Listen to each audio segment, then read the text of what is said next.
दोस्तों, स्वागत है आपका मेरे YouTube चैनल इंग्लिश बाबू पर। और आज मैं फिर हाजिर हूँ आपके साथ एक नई स्टोरी लेकर।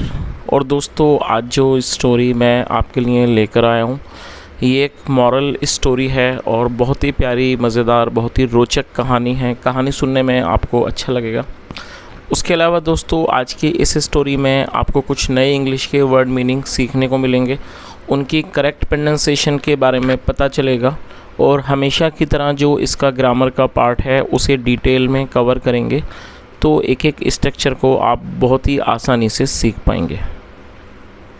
तो चलिए दोस्तों, आज की इस कहानी को हम शुरू करते हैं और सबसे पहले कहानी का टाइटल देखते हैं। कहानी का टाइटल है द बिगेस्ट हर्मिटेज। क्या मतलब हुआ दोस्तों? ये जो वर्ड है बिगेस्ट, ये बिग की थर्ड सुपरलेटिव डिग्री है। बिग का मतलब होता है बड़ा और सेकंड सुपरलेटिव डिग्री है बिगर, मतलब कि उससे बड़ा। और बिगेस्ट का मतलब होता है सबसे बड़ा, जो कि इसकी बिग की थर्ड सुपरलेटिव डिग्री है। उसके अलावा दोस्तों, आप इसे नोट कर लीजिए, HERMIT। देखिए, हर्मिट का मतलब होता है साधु, सन्यासी, उसे हर्मिट कहते हैं।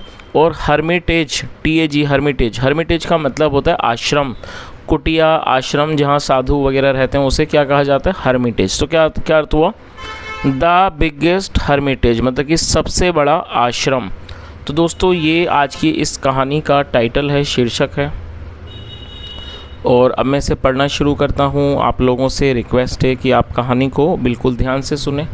यदि आज की स्टोरी में आपको कोई भी नया वर्ड देखने को मिले या कोई भी नया स्ट्रक्चर मिले तो आप कृपया करके उन्हें नोट ज़रूर करें। और उसके अलावा यदि आपको आज की कहानी पसंद आए तो आप इस वीडियो को लाइक भी ज़रूर करें। तो चलिए इसको शुरू करते हैं। One day a king announced that the saint with the biggest hermitage would be appointed as the royal saint। क्या मतलब हुआ दोस्तों? ये जो वाक्य है ये फ्यूचर इंडेफिनिट का पैसिव वॉइस का वाक्य है। और जब हम फ्यूचर इंडेफिनिट में पैसिव में वाक्य बनाएंगे तो वहाँ पर विल बी के बाद थर्ड फॉर्म या फिर वुड बी के बाद वर्ब की थर्ड फॉर्म का यूज़ किया जाएगा। तो ये जो वाक्य है ये पैसिव का वाक्य है। तो काफ़ी बड़ा सेंटेंस है, इसको मैं थोड़ा थोड़ा करके ट्रांसलेट करूँगा ताकि आप इसको अच्छे से समझ सकें। वन डे, एक दिन, अ किंग, एक राजा, अनाउंस्ड, अनाउंस का मतलब होता है किसी चीज़ की घोषणा करना, ऐलान करना, और सेकेंड फॉर्म है अनाउंस्ड। और ये जो वाक्य है ये पास्ट इंडेफिनिट का अफर्मेटिव वाक्य है जहाँ सेकंड फॉर्म लगाई जाएगी। तो क्या लगाई जाती है? तो क्या अर्थ हुआ? एक दिन एक राजा ने घोषणा की, दैट की द सेंट, मतलब कि साधु, विद द बिगेस्ट हर्मिटेज, मतलब कि ऐसा साधु जिसका सबसे बड़ा आश्रम है, वुड बी अपॉइंटेड, उसको अपॉइंट किया जाएगा। और दोस्तों, अपॉइंट का अर्थ होता है किसी व्यक्ति को नियुक्त करना, किसी को काम पर रखना, और थर्ड फॉर्म है अपॉइंटेड। और जैसा मैंने आपको शुरू में ही बताया था, ये जो वाक्य है ये पैसिव का वाक्य है जहाँ वुड बी के साथ थर्ड फॉर्म का यूज़ किया जाएगा, और ये फ्यूचर का है।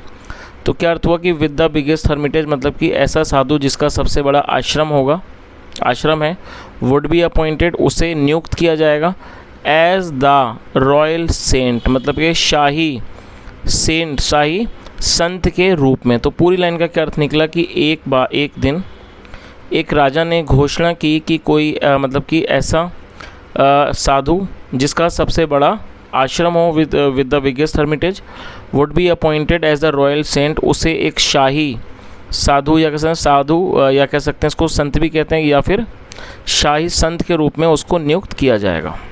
आगे देखिए, Many saints went to the king for financial help so that they could make their hermitage the biggest। क्या मतलब हुआ दोस्तों? ये जो वाक्य है ये पास्ट इंडेफिनिट का अफर्मेटिव वाक्य है जहाँ वर्ब की सेकंड फॉर्म का यूज़ किया जाता है। गो का मतलब जाना और सेकंड फॉर्म वेंट, मैनी मतलब कई। और दोस्तों, SAINT, जैसा मैंने आपको बताया, सेंट का मतलब होता है साधु, संत, उन्हें सेंट कहा जाता है। और जो सेंट का प्लूरल नाउन है वो है सेंट्स। तो क्या अर्थ हुआ? मैनी सेंट्स मतलब क्या हुआ? कई साधु, वेंट गए, टू द किंग राजा के पास, for financial help, financial help मतलब वित्तीय सहायता के लिए, फाइनेंशियल का मतलब इसको हिंदी में वित्तीय या फिर आप समझ सकते हैं आसान भाषा में पैसों की मदद के लिए। सो दैट का मतलब ताकि, दे कुड मेक ताकि वो बना सकें, देयर हर्मिटेज अपने आश्रम को, द बिगेस्ट सबसे बड़ा। तो दोस्तों इस पूरी लाइन का क्या अर्थ निकला कि कई साधु राजा के पास गए वित्तीय सहायता के लिए ताकि they could make their Hermitage the biggest, ताकि वे अपने आश्रम को सबसे बड़ा बना सकें। आगे देखिए, the king chose 5 saints and ordered his minister to give them whatever they wanted to renovate their hermitage। क्या अर्थ हुआ?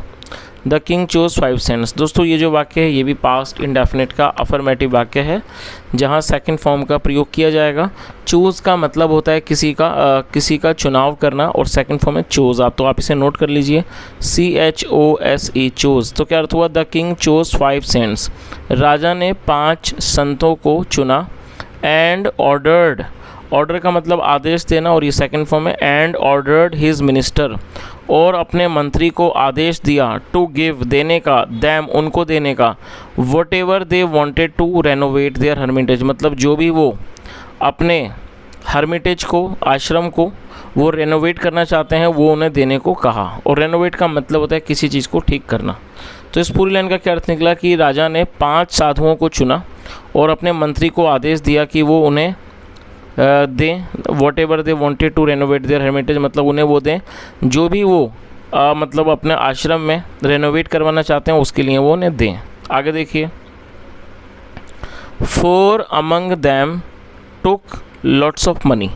और दोस्तों अमंग का मतलब होता है बीच, और जब 2 लोगों के बीच की बात होगी तो बिटवीन का यूज़ किया जाएगा, आप इसे नोट कर लीजिए। लेकिन जब 2 से अधिक लोग होंगे तो वहाँ पर अमंग का प्रयोग किया जाएगा। 4 अमंग दैम मतलब कि उनमें से 4, टुक लिए, और टेक का मतलब होता है लेना, सेकंड फॉर्म टुक। तो क्या अर्थ हुआ? 4 among them took lots of money, उनमें से 4 ने बहुत पैसे लिए, बहुत सारे पैसे लिए। एंड गॉट बिजी, और वो व्यस्त हो गए। गेट बिजी मतलब व्यस्त होना, सेकंड फॉर्म गॉट बिजी। क्या अर्थ हुआ कि उनमें से चारों ने बहुत पैसे लिए और वो बिज़ी हो गए विद बिल्डिंग बिग हर्मिटेज मतलब बड़े आश्रम बनाने में वो क्या है, वो व्यस्त हो गए। चलिए आगे देखिए, the 5th one went to the jungle. जो 5th वन मतलब जो पांचवा था, या कह सकते हैं जो 5वें थे, वेंट टू द जंगल वो जंगल चले गए। एंड सेट और बैठ गए, सिट मतलब बैठना और सेकंड फॉर्म सेट और बैठ गए। अंडर आ शेडी ट्री, दोस्तों अंडर मतलब नीचे और शेडी एडजेक्टिव है जिसका मतलब होता है छायादार, ट्री मतलब पेड़। तो पूरी लाइन का क्या अर्थ हुआ कि जो 5वें साधु थे वो वेंट टू द जंगल वो जंगल चले गए। And sat under a shady tree और एक छायादार पेड़ के नीचे बैठ गए। आगे देखिए, when the king came to know. दोस्तों कम टू नो का मतलब होता है पता चलना, और सेकंड फॉर्म है इसकी केम टू नो। तो क्या अर्थ हुआ इस लाइन का? When the king came to know, जब राजा को पता चला। और दोस्तों आप इसे ज़रूर नोट कर लीजिए क्योंकि जो इंपॉर्टेंट वर्ड होते हैं मैं आपको बता देता हूँ, इस तरह के वर्ड्स कम ही देखने को मिलते हैं। और ये जो वर्ड्स हैं वो काफ़ी ज़्यादा कॉन्वर्सेशन में या फिर जब आप इंग्लिश बोलते हैं तो वहाँ काम आते हैं, तो आप इसे नोट कर लीजिए। तो कम टू नो मतलब पता चलना, second form came to know. तो क्या अर्थ हुआ? When the king came to know, जब राजा को पता चला, अबाउट दिस इस बारे में, he went to meet the saint and asked him about his hermitage. क्या अर्थ हुआ? दोबारा से यहाँ से देख लेते हैं। When the king came to know about this, क्या अर्थ हुआ कि जब राजा को इस बारे में पता चला, he went to meet the saint.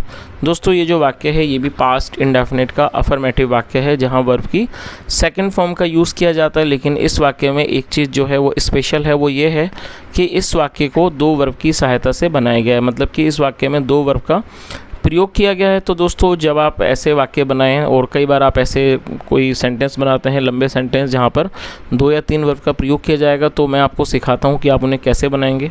दोस्तों आपको ये चीज़ ध्यान में रखनी है कि जब आप कोई भी ऐसा वाक्य बनाएंगे जहाँ पर आप 2 वर्ब या 3 वर्ब का प्रयोग करेंगे, तो जो उसके अंदर जो मेन क्रिया है, मतलब जो उस वाक्य की जो मुख्य क्रिया है, उसे आपको पहले मेंशन करना है। तो यहाँ पर जैसे आप एग्जाम्पल से समझ लीजिए, गो मतलब जाना, और सेकंड फॉर्म में वेंट। तो पास्ट इंडेफिनिट का वाक्य तो सेकंड फॉर्म का यूज़ किया गया है, और ये जो है वो मुख्य क्रिया है। अच्छा, जो उसके अंदर जो दूसरी क्रिया हो रही है वो है मिलने की, तो यहाँ उसे मेंशन किया गया है। लेकिन आपको क्या ध्यान रखना है कि जब आप पहली वर्ब का इस्तेमाल करेंगे उसके बाद आपको टू लगाना है, और टू जो है वो एक कंजक्शन के रूप में काम करेगा। और जब आप टू के बाद अगली वर्ब को मेंशन करेंगे तो इस चीज़ का आप ध्यान रखें कि वो हमेशा आपको फर्स्ट फॉर्म का ही यूज़ करना होगा। तो आप इसे नोट कर लीजिए, जब आप दो वर्ब का या तीन वर्ब का वाक्य बनाएंगे तो जो पहली क्रिया है उसे आप टेंस के अकॉर्डिंगली लिखेंगे, उसके बाद टू लगाएंगे, और टू के बाद जो भी आप अगली वर्ब लगाएंगे वो भी फर्स्ट फॉर्म आएगी। और उसके बाद यदि आप तीसरी वर्ब को भी इस्तेमाल करते हैं तो वहाँ पर भी आपको ध्यान रखना है कि पहले आपको टू लगाना है और टू के बाद आपको अगली वर्ब का मेंशन करनी है। तो इस लाइन का क्या अर्थ हुआ? He went to meet the saint, मतलब वह साधु से मिलने गए, एंड आस्क्ड हिम, और उनसे पूछा, अबाउट हिज हर्मिटेज, और उनसे उनके आश्रम के बारे में पूछा। चलिए आगे देखिए। द सेंट रिप्लाइड, संत ने जवाब दिया, या कह सकते हैं साधु ने जवाब दिया। रिप्लाई मतलब जवाब देना, सेकंड फॉर्म रिप्लाइड। सर, श्रीमान, the whole world is my hermitage. दोस्तों ये जो वाक्य है ये एक सिंपल प्रेजेंट का वाक्य है। सिंपल प्रेजेंट का अर्थ होता है जब हम वर्तमान में कोई भी ऐसा वाक्य बनाते हैं जहां इज एम आर का यूज़ हेल्पिंग वर्ब के रूप में किया जाता है, साथ में कोई भी नाउन या फिर एडजेक्टिव को लेकर वाक्य बनाते हैं। और दोस्तों इस चीज़ को भी याद ध्यान में रखें कि जब हम सिंपल प्रेजेंट या सिंपल पास्ट में कोई वाक्य बनाते हैं तो वहाँ पर कभी भी किसी वर्ब का प्रयोग नहीं किया जाता है।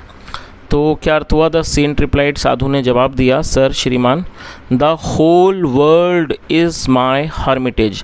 होल का मतलब होता है तमाम या फिर पूरा। तो उन्होंने, जो साधु जी थे, उन्होंने क्या जवाब दिया कि श्रीमान, the whole world is my hermitage, की पूरा संसार मेरा आश्रम है। I can live anywhere, live का मतलब रहना, किसी स्थान पर निवास करना।